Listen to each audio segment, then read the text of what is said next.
why did you decide to start Dad 2.0 Summit here in, I think it was 2011 was the start, right?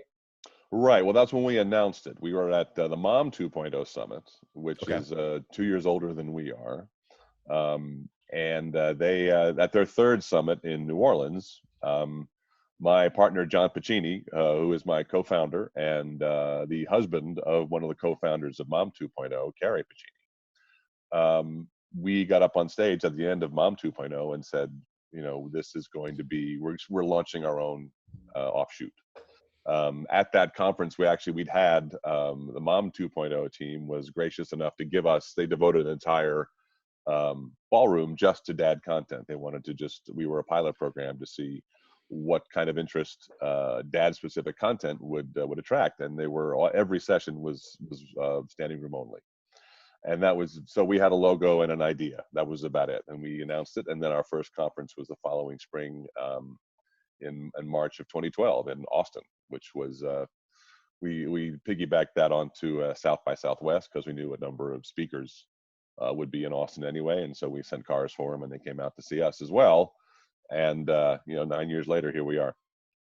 That's so cool. And one of the things that I found, and one of the reasons I started the Act Dad project, is it always seemed like there's so much celebration of motherhood and moms and raising your kid and all that, which is awesome. I'm all for that.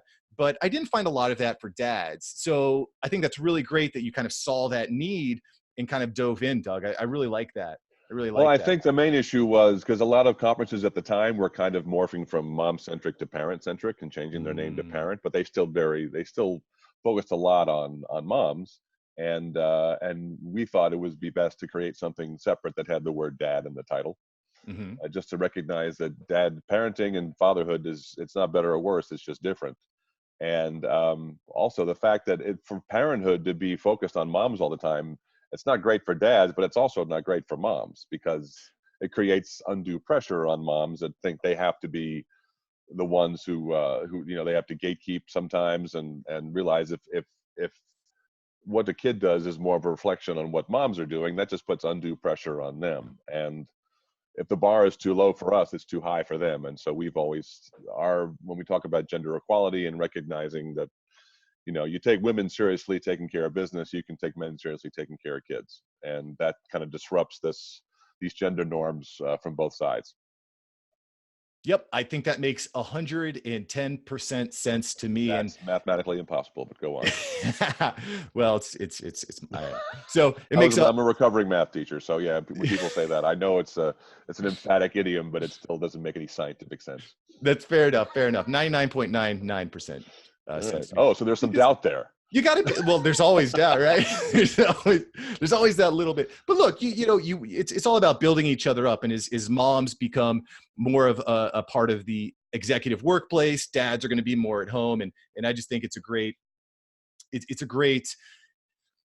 way to build each other up, is saying, hey, dads are awesome, moms are awesome. We can all do this parenting thing together. So Doug, Dad 2.0, what is the goal of Dad 2.0? This is going to be my first year. I'm very excited. What will I expect going to my first Dad 2.0 conference? Well, I think the main aspect of Dad 2.0 is obviously to celebrate fatherhood, to recognize its importance. In fact, we have a weekly column, which comes out, the next one comes out tomorrow. It's Fatherhood on Friday. And we pick a lead story. It's a compendium of a lot of great news that we've culled over the previous week. It's the highlights of that, and we pick one story that caught our attention and write about it in a bit broader sense. And this week it's about shared parenting and how there's been some progress as far as when households divide. There's been some new legislation in a handful of states that have really improved the prospects for children who it's been universally proven now that kids are better off if they have access to both parents after a divorce.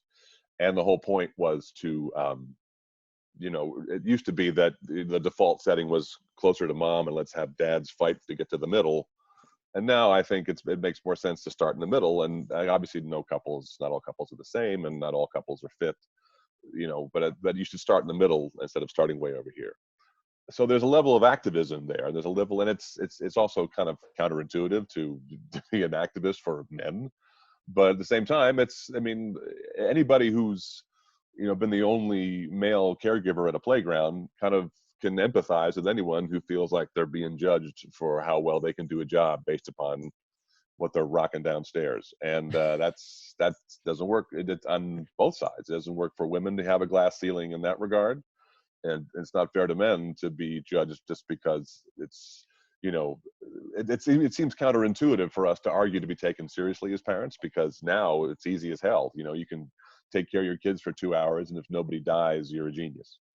And that's not what we want. We want to be taken seriously in that way. So Dad 2.0 has an element of that, just to kind of, it's to recharge your batteries if you are a stay-at-home father, or if you're struggling with how to figure out how to keep a job going and spend as much time with your kids as you can. I mean, the spectrum of the fatherhood experience is extraordinary. And so we're here to kind of recharge your batteries and connect with a community that has the same interests you do, first and foremost. Obviously, there's a financial aspect to it. We work with brands a lot. We work with influencer marketers, and foster that whole idea that when you can partner with a brand to help subsidize the stories you're telling, that helps promulgate the overall idea that men love fatherhood. They struggle with it, like all parents do. And it's just kind of debunked the whole idea that men can just rub dirt on it and walk it off. We have emotions. We have postpartum depression. We have doubts. We try to keep our marriages together. Sometimes we fail. We try to be the best dads we can be, and sometimes we fail.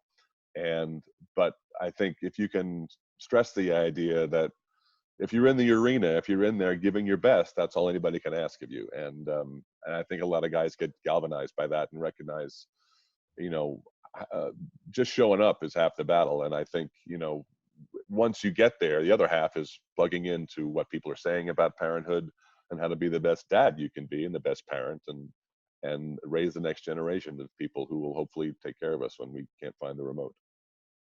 That's really great, Doug. And to be honest, I'm really happy about this week's article about share parenting and the value of that, because it's something that I didn't think about a lot until about a year ago. I'm happily married, been married for 5 years. I have a 3-year-old daughter. Well, give it time. 4 months old. Right. Look, 50% of marriages end in divorce, right? Yeah. 50% of marriages end in divorce. 40% of kids are born outside of marriage. So you've got these pretty astounding statistics. And the reality is, like you said, I've talked to a lot of experts. No expert has ever said, oh, kids need moms more than dads or dads more than moms. They say, hey, they need both parents involved. So I really like that movement towards highlighting the value of having both parents in the kid's life. It's really important to me. And I know it's really important to a lot of dads. It's just crazy to me. It's not something I expect to talk about, but a lot of my interviews end up going back to that. So I'm definitely going to highlight that blog. You guys definitely need to check out dad2.0.com to check dad2summit.com. dad2summit.com. The number 2 summit.com/blog. And we're also on Medium. If you inhabit a Medium all that often, and if you don't, you should, but we post it there as well. It's obviously very interactive there. Very shareable content, and we have a couple thousand followers there too, and then we actually gotten a lot of interaction there, because what they'll say about marketing too is it's not so much how many followers you have, but how engaged they are and how much you interact with them. And this particular format encourages a lot of engagement and a lot of discussions like we're having that I think need to be had. Amazing. I'll definitely add those links here in the show notes here in a minute. Yeah, the whole social platform, it's all Dad2Summit on Twitter or Instagram, and Medium. You'll find us there. Absolutely. I'm all on board. So Dad 2.0 Summit, Dad 2 Summit is coming up in February of 2020. Leap Day. Washington, D.C. That's right. Leap Day. I was like, wait a minute. It's going on the 29th. You have an extra day of life, so why not spend it with us? I love it. I'll be there. I'm excited about it. So what will I expect on the first day at Dad 2.0 Summit?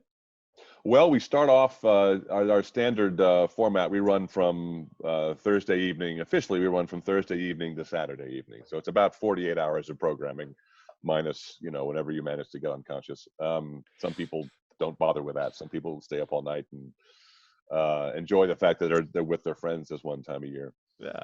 We were in DC in 2016. We've developed this pattern now of going back to DC for presidential election years. And we're at the Mandarin Oriental Hotel, which is a great facility. Where I'm very excited to be back there. So, I mean, the standard is those 48 hours from like Thursday at 6 to Saturday at 6. And that that starts with the welcome party, which is that Thursday evening. In the past, we've had that. Our title sponsor for 7 years has been Dove Men Plus Care, who have been phenomenal. They were with us all 8 years. They came to our first conference and said, "We like what's going on here. We'd like to be title sponsor," and they've done so for 7 years straight. And that, which is testimony to their involvement, I think. And they have a very similar origin story to us, because they grew out of a brand out of Dove. They wanted to create a male identity out of a more female centric brand, and so are we. So they, that's all tricked out with with food and drink and a lot of backslapping, a lot of hugs, a lot of "how have you been?" It's like a reunion, every year. And even if you haven't been there before, within about half an hour, it'll be like you've been there forever. I mean, we have a bunch of we have a bunch of newbies every year who can't wait for number 2, because I think to describe what Dad 2.0 is hard. I mean, I think you really don't grasp it until you get there, because it is so much more than what we can encapsulate on paper. But we have that welcome party on Thursday night. Sometimes a sponsor will do something earlier in the day, and we'll give you plenty of notice about that. Best Buy has been there in the past. We've had these trips to go out and fly drones, and Cool. you need barbecue, and those are a ball. And then we have a full day of programming on Friday. It starts with a fitness event, usually at like 7 a.m. And it lasts until we have an event every Friday night called Dad Stories. And it's basically a workshop. The dads come and they just they read something they've recently written. They'll read something they're working on that will be submitted someplace else, and it can take any form. It'll be a blog post. It'll be professional writers will talk about something they want to get posted. So that's a workshop that's supposed to go from 9 to 11, but I think the first time we did it, it went till well past 2 in the morning. Wow. So you're looking at 18 hours of programming, and which is why you should pace yourself. When you arrive, recognize that Friday is a full day. That's the fulcrum day, and we have programming start to finish. And then Saturday we start off with what we've called the community 3-note, which is, rather than have one big keynote address, we have 3 guys who will break it up into 20-minute segments to talk about whatever. And then there'll be a theme to them. And the ones this past year in San Antonio had a theme about a particular event that particular broadside that you had to deal with and overcome.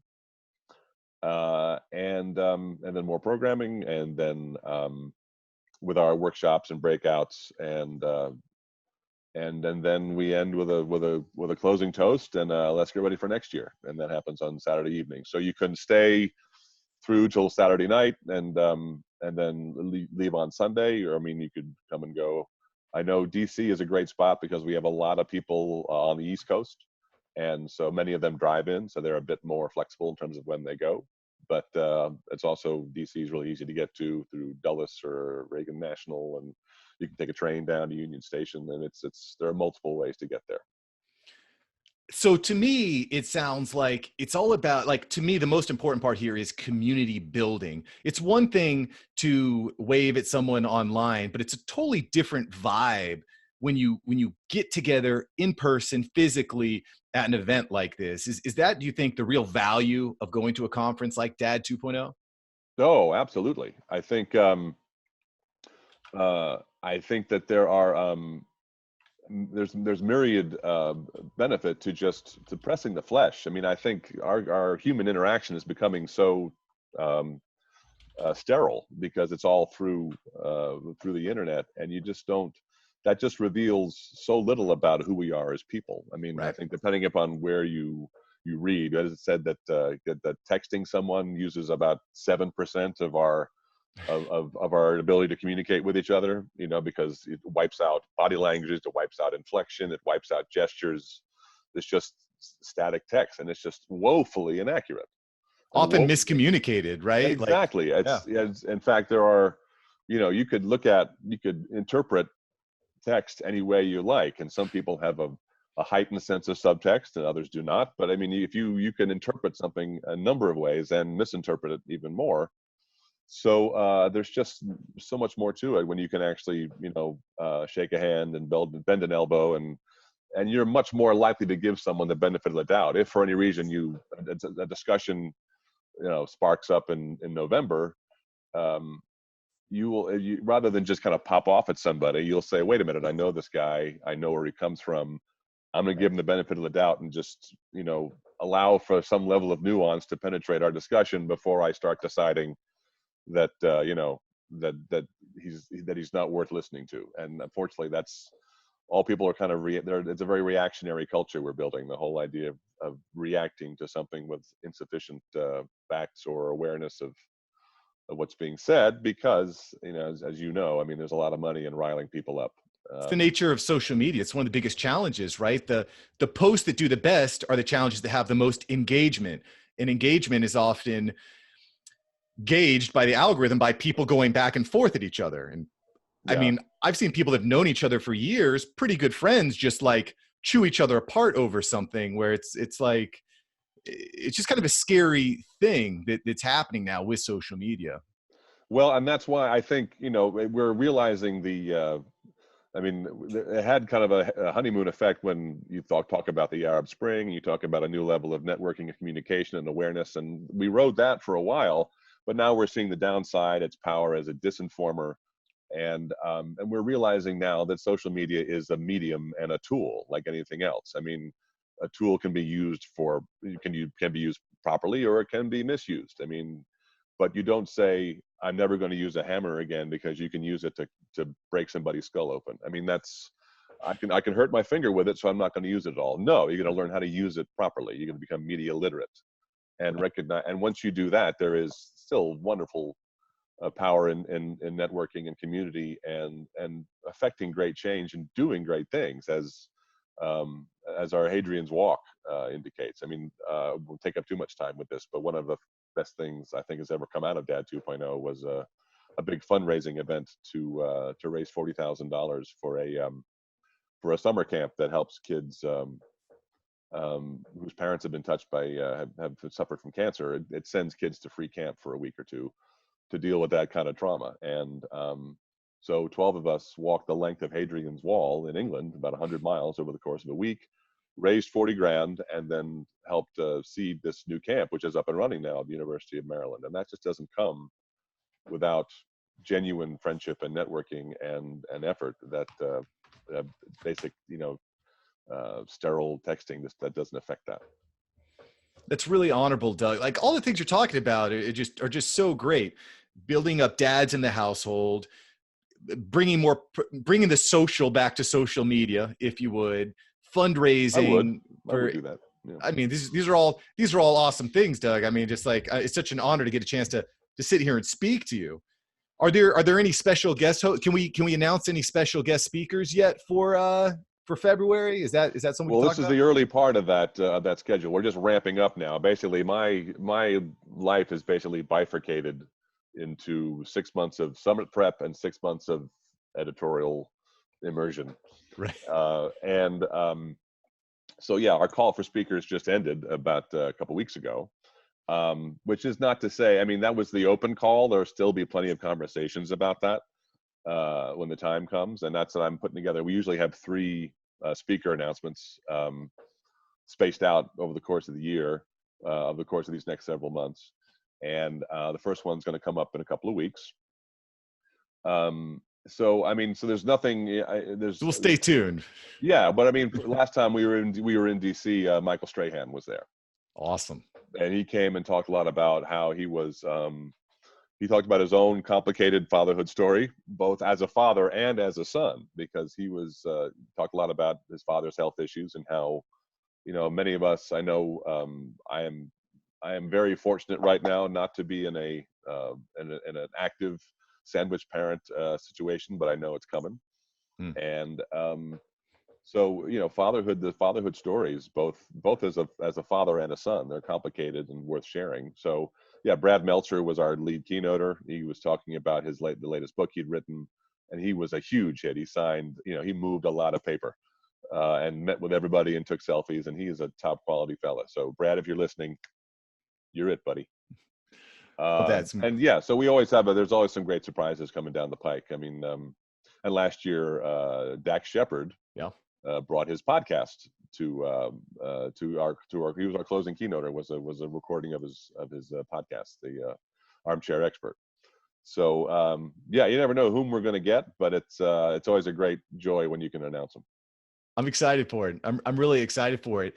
So you've told us a few great stories about the past. I'm curious, where do you see the future of Dad 2.0 going, Doug? What's the future of the conference? How do you plan on growing it, building it, creating awareness? What's the future look like? Well, I think obviously, the social media platforms have evolved mightily since we started. Obviously, there's a lot more emphasis on video. There's a lot more emphasis on there's a ton of dads on Instagram, just people who joyously post pictures of their kids, whether they're influencers or not. They just and all manner of dads, very powerful. A lot of gay dads, a lot of dads of color, and you can get a really tangible idea of how fatherhood looks all over the world if you just look at something like something as mundane as a hashtag dad life. All sorts of stories from all over the world of people who look like every father you've ever seen, and maybe some you haven't, with a universal idea that having kids is the best thing a dad can hope for. And we're finding out also as that dads, dads benefit from kids almost as much as kids benefit from dads. That bond is when you get to a certain age, you want to feel plugged into a community and a social structure, and fatherhood provides that. So, I mean, the future of it, we'll see. I mean, I think it could kind of branch out into particular verticals. It could branch out. I mean, the idea of I've seen other conferences try to meet more than once, and more often than not, it tends to dilute the product than enhance it. Mm-hmm. So, I mean, I think if you can do it right, it would be nice to have something small during the year. But I don't. I don't want to take away from the mothership. I think it's a very special event, and I want people to feel compelled to attend that first and foremost. We do have a lot more live video now than we used to, obviously, because that affords us the opportunity, the technology does. And I don't know, I think the best part about how Dad 2.0 has evolved is just how the spectrum of stories has widened. The fact that because there are so many platforms and technologies that afford people the chance to communicate what their story is, the awareness of how women's stories we've known for a very long time are very very heterogeneous, and they've been sharing their complex stories and complex emotions that attend those stories for years. They've set a great standard, and that's growing out of Mom 2.0 as we have. They've taught us a lot. In fact, women often speak with us, and this is not a dad's group only, no girls allowed platform. We have tons to learn from the moms, and many of them have spoken with us. So that's the best thing, is the fact that the diversity that we have attracted over the past years, the fact that we've had panel discussions about dads in the military. We've had panel discussions about you can get very basic, you can get very niche about dads and their YouTube pages, and how they build their businesses that way, and many dads who have become very successful on their platforms are sharing how they did it. One of my favorite podcasts is How I Built This, this is by Guy Raz on NPR, and he has CEOs on to talk about how they built their businesses. And he came to DC in 2016 to talk about the future of fatherhood as he saw it. And he had just come from this TED conference in Seattle, flown cross country to come join us in DC, where he lives. So yeah, the more people know about us, the more diverse and the more exciting and the more established we are, and that's an exciting thing both to watch and to help make happen. Well, I'm really excited about it, Doug, and I've got a lot of respect for what you've grown and continue to grow, and the message that you're sending out. It's just really, it's all positive. It's all love, Doug. I really appreciate that. Before we close out the stream here, I've got a couple rapid fire questions for you. All Oh, right. great. Okay. So get ready. I'm gonna have some coffee for this. Yeah. Load up. So Hmm. first question here. I love stories. I think that storytelling is probably one of the most important things that we as dads can do. What's your favorite story to tell to your kids? What's your favorite story? Oh, to tell my kids? Mm-hmm. Well, I mean, it's interesting because my kids are older now, so they don't listen to me as much as watch me. Sure. I mean, as far as I It could mean, be I used growing up too, right? right. Well, I'll tell you, one of my favorite stories that came out of Dad 2.0 last year, and I told my kids this because this is the kind of story that that they can still appreciate. And it was we had a discussion about trans parents, both parents, trans parents with cis kids and cis parents with trans kids, and just the whole nature of gender fluidity and how there's the generational gap and how communication between the generations when it comes to gender fluidity can be a real challenge. So we had a discussion about that, and one of the speakers there is identifies as a them. I mean, she was born female, but is transitioning now, or not. I mean, but is identifying as a and prefers the them pronoun. So Amber saw another guy at our panel, and he kind of he's a biker type. He dresses in leather and has a very coarse look about him. Don, if you and get well soon, Don. And Don was in a motorcycle wreck not too long ago, and we've been all sitting here from afar while he recuperates in Portland. So Don, if you're watching this, I'm watching your updates and very enthused to see that you're on the mend. But Amber looked at Don and and Amber has dealt with all kinds of reaction to their look, and Amber looked at Don and made an assumption as to what he was like and how he would react to Amber's story, and was kind of avoiding him and didn't know what to say. But then he came over to her and started a conversation, and they got along great. And it was just whenever you take, and she wrote Amber wrote a piece about it, um, and about how conferences can help blow through those preconceptions, which we're all prone to. In fact, more so now because we're so bombarded by information. Our brains have to cope by, we don't have the luxury of kind of taking a minute to dig a little deeper to see if our reactions are correct. We have to deal a lot with our first reactions and compartmentalize that way.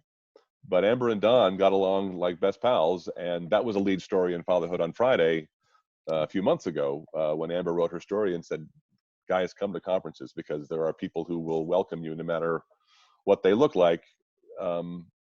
That's kind of the message we're trying to put forth in general, is to recognize, if you take people solely at face value, that's a big part of that's to our detriment as a culture and a society. And if you can go to a conference and get down to a lower layer, you can find friendship in the least in a place you might not expect. So I've actually told that to my kids, and they were, at least if they weren't impressed, they fooled me enough to make me think they were. The value of meeting in person, the value of real life. You can really get to know someone better than you can just by a couple profile pictures, right? Love that. Favorite vacation. What's your favorite place to go with your kids when you get a chance to? Well, I mean, I'm a big beach fan. I grew up on the East Coast, and I summered in New England every year. We have a particular spot in New England that we go to with the family just to gather around. Um, and we have the beach that we go to. I know we try to go someplace new every year, someplace.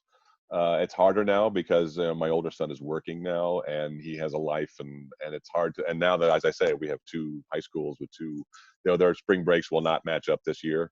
Mm-hmm. Right, but we want to go. I don't want to drag him around, but at the same time, I want him to say, look, this is your chance to be dragged around and showed things um, that you might not normally see, and you should, uh, my kids were born in New York City, so I take them around. I took my older son to Chicago this summer and forced him to go to a few museums, and we saw some improv, and we saw the Rolling Stones. Awesome. And yeah, and it was the biggest concert he'd ever been to, and he was just enthralled by it. So you never know. I want to make time to take kids someplace just to, I know the window that I can use to broaden their minds is closing. So I want to kind of get as much in there as I can before it's, they'll call me once every 6 months and ask for money. I'm sure that's coming. I really like to avoid that. I can't wait until, and just focusing on, hey, how can I take advantage of the day? How can I make the most of it? Oh, absolutely. Yeah. That's, it's, what is it? The past is history. The future is a mystery. And now is, that's, the present is a gift. Today is a gift. That's why they call it the present. I like that. So yeah, and I think that's, I'm at the point now. I mean, my son's a senior in high school, and so there's a lot of parents going, "Oh my God," they're saying, "Class of 2020, that was eons ago." Well, now it's tomorrow, right? And we're already planning all our senior events. And but I have to say, I feel that I've sucked the marrow out of the present as much as I have. So it doesn't feel as though it's fled by. It feels as though it was. I mean, and part of that was just being able to have the job that I have that afforded me the balance of my work and my kids that I think a lot of people, that's elusive to a lot of people. So in that case, I feel very fortunate. Good deal. Final rapid fire question here, Doug. These are not rapid fire at all, because I keep saying, like, every rapid fire question gets about 30 paragraphs. So I apologize. No worries, man. This is your venue. So I appreciate just giving us the info. I love it. Billboard message. If you could write something on a billboard to reach millions of people, what would it be? Holy cow. Holy cow. I like that. I mean, take a breath. I think there's just, we're being socialized to be stressed out all the time. Take a breath. We're being socialized to do the right thing, make the right call. You only have 1 second to make every decision, and if you don't make the right decision, I mean, this is kind of my experience as well. This is the way I was raised. I'm an oldest child. I have a certain level of a level that I was told to hold myself to. And I still, setting yourself goals and everything is not a bad thing, but I think there's the way that we're socialized and fear-mongered and manipulated in a way that, I mean, if I could do it over, I'd be a psych major, because I know there's a lot of psychology to how we're being manipulated. And, you read business studies of how you can set a price at a certain level, and you'll get the revenue you're looking for. I think if anybody could just, to the extent you can, it's a luxury. I know not everybody has that luxury, but if you can take a moment to take a breath before you react to something. I mean, one of my favorite podcasts is run by two of my favorite people, Asha Dornfest and Christine Koh. It's a podcast called Edit Your Life. And obviously, I think we're all looking for some level of simplicity. We're all looking for some level of the elusive nature of control over our lives and our existences. But part of that is just, if you can whittle it down a bit, if you can winnow things and recognize what's important and what isn't, and how to apportion your attention, which is very valuable and very precious. So if you can kind of find the best places to dump your energy, that's I think that's one of the skills I want to teach my kids. I want them, because they're growing up in a time very different from mine. Yeah. They're being bombarded in ways I couldn't have fathomed, 30, 40 years ago. So I think if there's anything I'd like people to be able to do is recognize there is still plenty of power to do good in this world. There is still plenty of opportunity to get the most out of life, and there's plenty of opportunity every so often to unplug and recharge your batteries a bit, and recognize that we're kind of hardwired to recognize the things that are lacking in our lives, but there's still a lot going on that you have. And I will say, I'll give you a brief plug for one of the things I really enjoy. It's an app called 1 Second Every Day. Okay. And in fact, you're gonna be in my 1 second, because what you do is you just post. You post like an hour. You post like a second of video every day, and then you put together. It knits together a bunch of. It knits those moments together Huh. for and it makes a video of your of the way you spent your days. And so it kind of, just even focusing on that 1 second helps you remind that I was here in this moment, and I had fun that day. It helps you remember that there were moments in your lives that may seem more fleeting than they are. It helps you just Yeah. kind of remember that each day is different, and you walk away hopefully a little better off than you did when you woke up. Great stuff. That app sounds actually really cool. I'm going to check that out. Okay. And I love that billboard message of take a breath. Take a breath. It's so easy to just see red and go all in, but take a breath. Things tend to work out for the better.